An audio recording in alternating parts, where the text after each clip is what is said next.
রিফাত দিয়ে বেটা নিজে আর বেটা এদিকে আয়।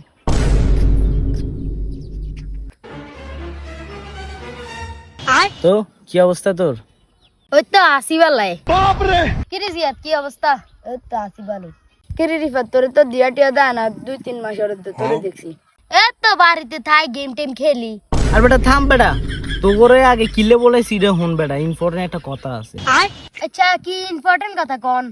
আরে বেটা ধর এই তো অনেকদিন কাটি গেল বুঝছিস নি, তো বাপের হোটেলের মধ্যে খাইতে গেছি, টিয়ার সাথে ইনকাম করেছি করন লাগে বুঝছিস নি। এখন তোরও বেকার আমিও বেকার, দেশের মধ্যে এই হাল বুঝছিস নি, তো তিনজনে মিলে একটা ব্যবসার প্ল্যান করবে এটা। ও আচ্ছা আচ্ছা এটা তো আগে ভাবিছে না, আনে তো বালা বুদ্ধি দিছে। তো আমি ভাবতেছি যে তিনজন মিলে একটা ব্যবসার প্ল্যান করলে বুঝছিস নি, তো কি করছ তোরা? ভাইয়া আনে তো এখন কথা কইছে না নাই এখন কথা কই। আচ্ছা ঠিক আছে ক, তোর কি কথা আছে ক।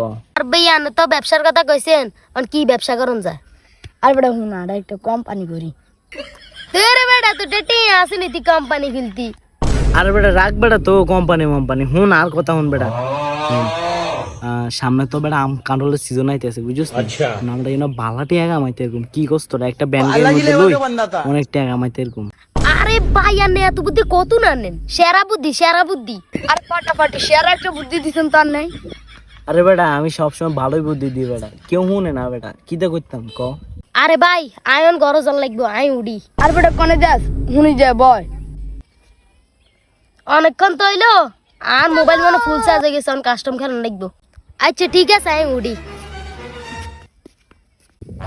আমারও তো ভালো লাগতেছে না, আমারও তো মনে মোবাইলে ফুল চার্জ হয়ে গেছে। আচ্ছা ঠিক আছে আই উড়ি। কি রে বাবরে আয়ও থাকি এরকম আই উডি বেটা, আমারও তো মনে ফোন চার্জ টার্জ হয়ে গেছে। এই বেটা খারাপ একটা কাস্টম বানাইস।